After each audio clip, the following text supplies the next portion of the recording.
The house smelled of cinnamon and roasted ham, the kind of sweetness that never reached our voices. Silent Night hummed faintly from the old record player while the silverware clinked too loudly. I had arranged the table myself, white linens, red candles, crystal glasses polished until they looked like patience. My mother, Caroline, ran a hand along the edge of a plate. "You always did have a flair for pretending," she said lightly. "I call it hosting." I answered. My sister Ivy arrived last, wrapped in a fur coat that still had the price tag tucked inside. "Traffic was murder," she announced, kissing the air beside my cheek. "This place looks quaint." "Quaint," I repeated, pouring her wine. She smiled at our parents. May's finally playing house again. Walter, my father, grunted approval. "Good to see you two together. No drama this year." "Right. Of course not," I said.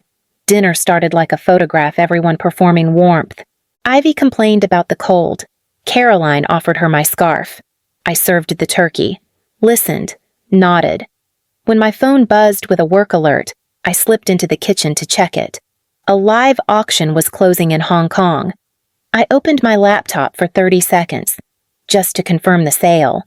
Ivy's heels clicked behind me. "Working on Christmas Eve." "Just checking something," I said. She leaned closer, eyes catching the glow of numbers across my screen valuations. Accounts. Invoices. I saw her reflection change, curiosity sharpening into disbelief. "May," she whispered. "What is this?" Before I could close the lid, she snatched the laptop and marched back to the dining room. "Everyone, look." Ivy's voice sliced through the carol. "Our little jeweler's been hiding $8 million. The room froze. My mother's laugh cracked mid-note. My father's fork slipped, clattering against china. Caroline's eyes burned into me. "You let us struggle while you hoarded this." Ivy's smile trembled with satisfaction. "You could have helped. May, you should have." I set my napkin down slowly. "You're right," I said. "I should have done many things." Caroline's voice was ice. "Your sister deserves it more." I met her gaze, calm as still water. "She does deserve something. Mama, just not from me." Then I walked out, leaving the music to finish the sentence I never would. I was 8 the first time Christmas felt like a warning. Ivy was still small enough to fit in a shoebox, a miracle child born 2 months early. The doctors said her lungs were fragile. My mother believed them so completely she treated air itself like an enemy. "Don't touch your sister," she told me, wiping the counter for the 5th time. "You'll bring home germs from school." I washed my hands. I said, "Not enough," she whispered, spraying sanitizer again. I remember the sting of it in my nose and the way my father avoided looking at me, as if agreement was easier than comfort. That year, I made Ivy a paper star, colored it gold, and tied a piece of red thread to hang it on her crib. When I held it out, my mother stepped between us. "No," she said. "She doesn't need your toys. She's my sister. She's delicate, May. You wouldn't understand." Something in me cracked. The star bent in my hand before I dropped it to the floor. A week later, I was sent to Grandma Ruth Ellen's for a few days until the house settles. Her cottage smelled like flour and old fabric. When I told her what happened, she wiped her hands on her apron. "Your mama's scared." "That's all," she said softly. "Some people love so hard it turns to fear." "Does that make it love?" I asked. She smiled, brushing my hair behind my ear. "Love that can't make room for you isn't love. Sweetheart, it's just noise." That night, I fell asleep to the sound of her sewing machine humming through the walls, steady, patient, the opposite of home. It was the first sound that ever felt safe. By 17, I had learned how to disappear without being asked. I filled out college applications on the library computer after school, 15 in total, typing quietly while Ivy's name echoed through our house like a prayer. When the acceptance letter from the University of Michigan arrived, I held it until the paper warmed in my hands. A full scholarship tuition, housing, everything. At dinner, I waited for my mother to look up from Ivy's recital schedule. I got in. I said, "Full ride." Caroline blinked. "Michigan. That's far. It's a good school." Her fork scraped the plate. "Who will help with Ivy if you're gone? I'll manage," I said. She smiled sadly, as if I'd told a childish joke. "You always think you can—" My father cleared his throat. "Congratulations," he said, and passed the salt. No one came to my graduation. Grandma Ruth Ellen sent a card with $60 tucked inside and a note that read, "For the road, proud of you." Aunt Ruth drove me to the station. "Your mama will come around," she said. I nodded, pretending to believe it. The bus window was cold against my cheek. Outside, Charleston blurred into fog and winter fields. When we crossed the bridge out of town, I whispered goodbye to the city, to the girl who always waited to be seen. The silence beside me felt familiar, but this time, it was mine. My first job out of college was at an auction house off King Street, cataloging estate jewelry. The work was quiet, like me. I spent hours under magnified light, tracing hallmarks and scratches no one else noticed. One night, my supervisor, Mr. Harrington, leaned over my shoulder. "You have sharp eyes," he said. "People who've been ignored usually do." I didn't answer, but he was right. Years of watching from the edges had made me fluent in small details, the way gold dulled where it had been handled too much, the way a smile could hide resentment. Within 2 years, I started my own restoration studio, Whitlock & Co. I began with one rented table in a back room, polishing family heirlooms while pretending the clients' stories didn't remind me of my own. Eventually, the business grew one commission, then another, until there were ateliers in Charleston, Dallas, and Savannah. At home, I still kept my success folded small. My family thought I ran a little antique shop. It was easier that way.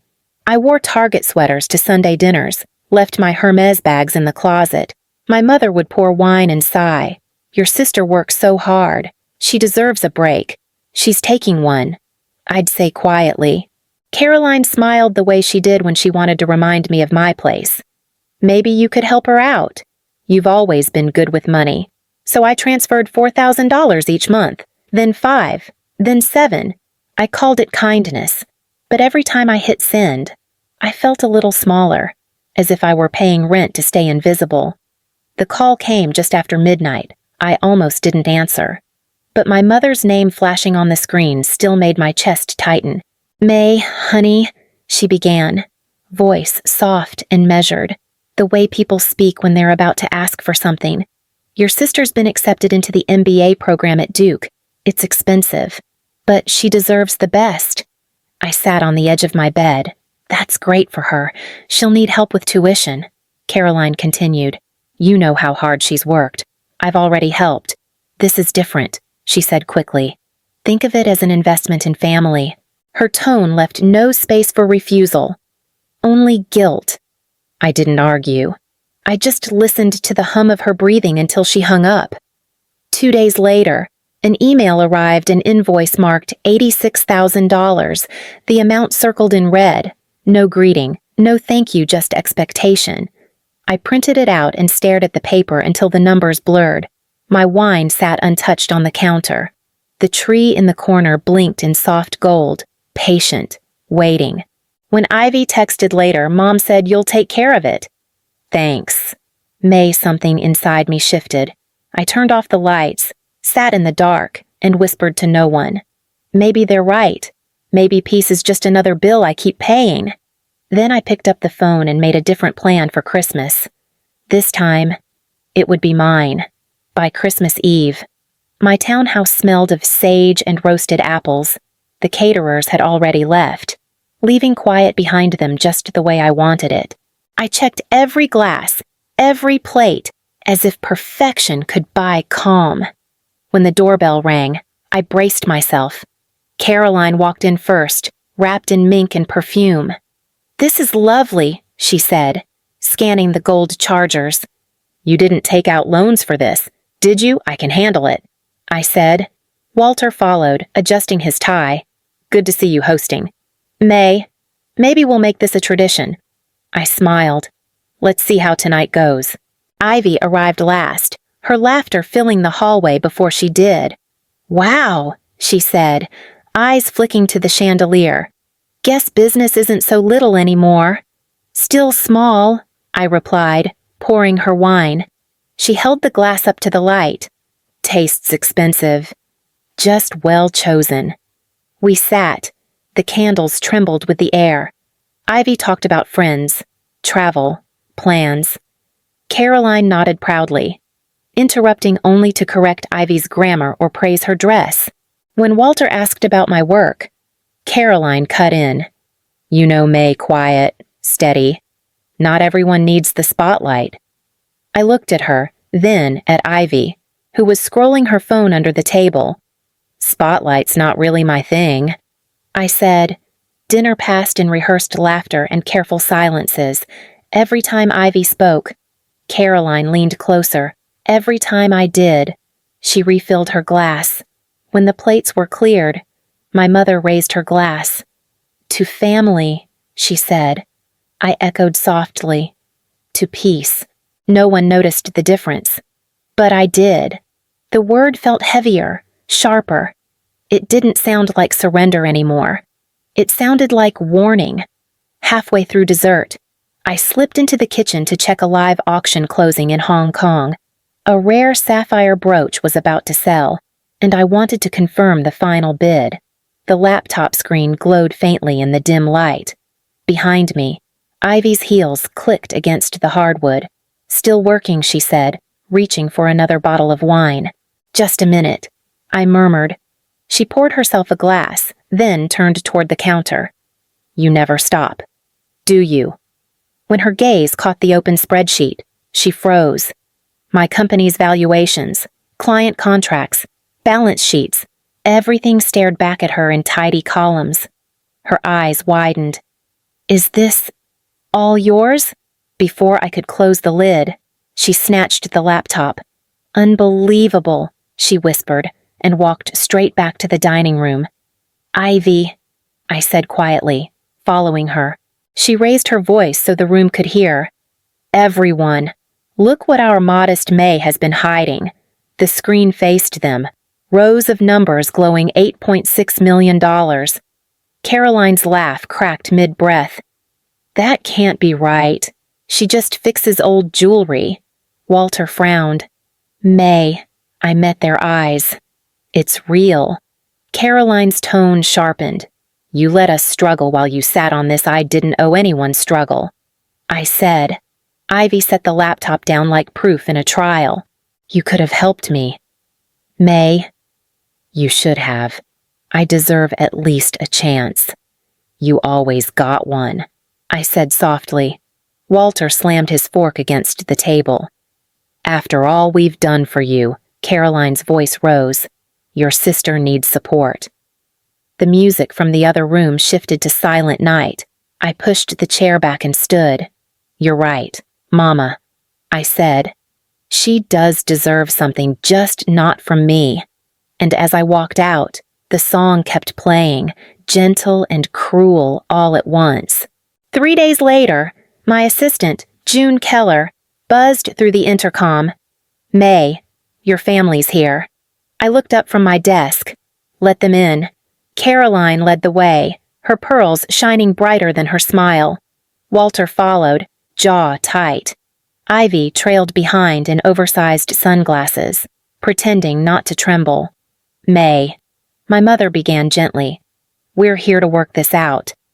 "I didn't realize there was anything to work out," I said. Walter stepped forward. "We've decided what's fair. You'll set up a trust $1.5 million for Ivy, $500,000 each for us."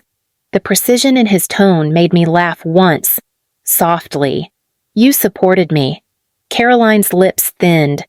"Don't twist this. We made sacrifices for you. Sending me away every Christmas was a sacrifice." Ivy's voice cracked.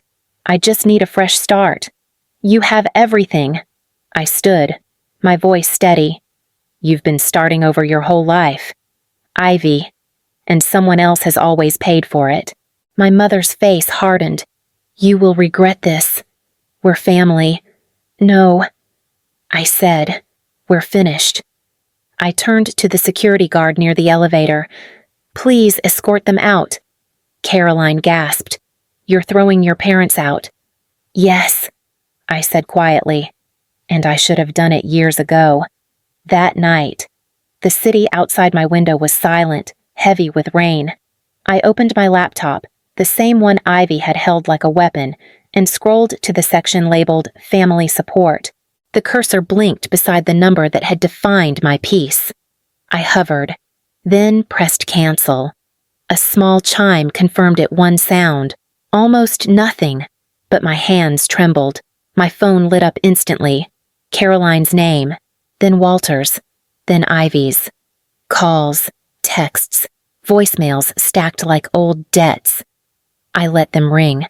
Finally, one message appeared from Grandma Ruth Ellen. I played it, her voice soft and warm, like the hum of that old sewing machine. About time. May, you cannot buy peace for people who love chaos. Keep what's yours, sweetheart. I sat back, listening until the message ended.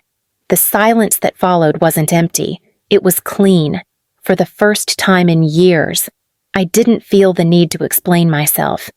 I closed the laptop, turned off the lights, and let the quiet stay. Weeks passed before the noise faded. Ivy's posts slowed to nothing.